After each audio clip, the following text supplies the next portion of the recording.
एक बार एक छोटी सी बच्ची हाथ में मिट्टी की गुल्लक लेके भागती हुई एक दवाइयों की दुकान पर गई। वो काफी देर तक वहां पर खड़ी रही, लेकिन दुकानदार का ध्यान उसके तरफ नहीं गया, क्योंकि और भी बहुत सारे लोग खड़े हुए थे। उसने दुकानदार को कई बार बुलाया, लेकिन वहां पर भीड़ इतनी थी कि दुकानदार का ध्यान उसके तरफ गया ही नहीं।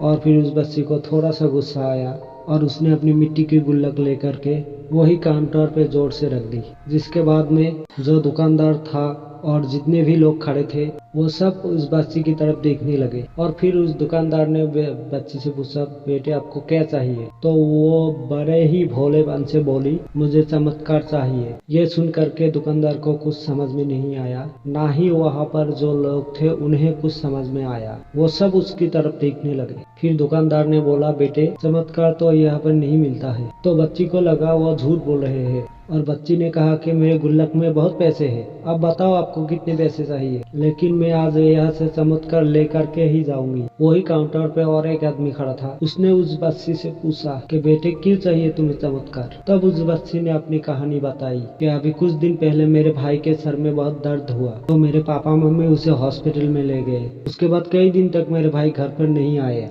मैंने कई बार अपने पापा से पूछा, लेकिन उन्होंने मुझे कुछ नहीं बताया। उन्होंने बार बार यही कहा, वो कल आएगा, वो कल आएगा, वो कल आएगा, लेकिन वो आ ही नहीं रहा था। तो मैंने देखा कि मम्मी रो रही है और पापा मम्मी को कह रहे थे उसके दवाइयों के लिए और उसके इलाज के लिए जितने पैसे चाहिए उतने मेरे पास में नहीं है।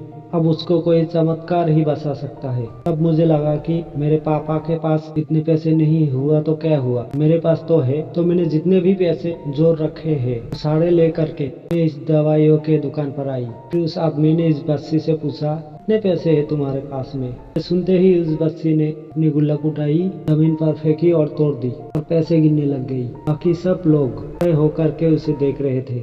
थोड़ी देर बाद उसने सारे पैसे अपने हाथ में इकट्ठे किए और बोली, मेरे पास पूरे 19 रुपए है। तो जो आदमी वहाँ पर खड़ा था वो थोड़ा सा मुस्कुराया और बोला, अरे तुम्हारे पास तो पूरे पैसे है, इतने का ही तो आता है चमत्कार। सुन करके वो बच्ची बहुत खुश हो गई और बोली, तो मैं आपको अपने पापा से मिलवाता हूँ। बाद में पता लगा वो आदमी कोई आम आदमी नहीं था, बल्कि एक बहुत बड़ा न्यूरो सर्जन था। और उसने सिर्फ 19 रुपए में उसके भाई की सर्जरी करी और कुछ ही दिन बाद वो ठीक होकर के घर वापस आ गए। फिर कुछ दिन बाद वो बच्ची, उसके भाई, उसके पापा, उसके मम्मी चारों एक साथ बैठे हुए थे और बात कर रहे थे। तो उसकी मम्मी ने उसके पापा से पूछा, अब तो बता दो आपने ये चमत्कार किया कैसे? तो उन्होंने अपनी बेटी की तरफ देखा और बोले, ये चमत्कार मैंने नहीं, इसने किया। तो यहाँ पर एक बहुत बड़ी बात है जो हम उस छोटी सी बच्ची से सीख सकते हैं। ये जिंदगी में कभी कभी ऐसा होता है कि हमको कोई रास्ता नजर नहीं आता और हम लोग हिम्मत हार जाते हैं। तब हमारे अंदर एक बच्चा होता है जो कोशिश करने में कभी भी पीछे नहीं हटता है। वो हार मानने को तैयार नहीं होता है, क्योंकि उसको ना शब्द समझ में नहीं आता है। वो बच्चा जिसके लिए कुछ भी नामुमकिन नहीं है, क्योंकि वो हर हाल में कोशिश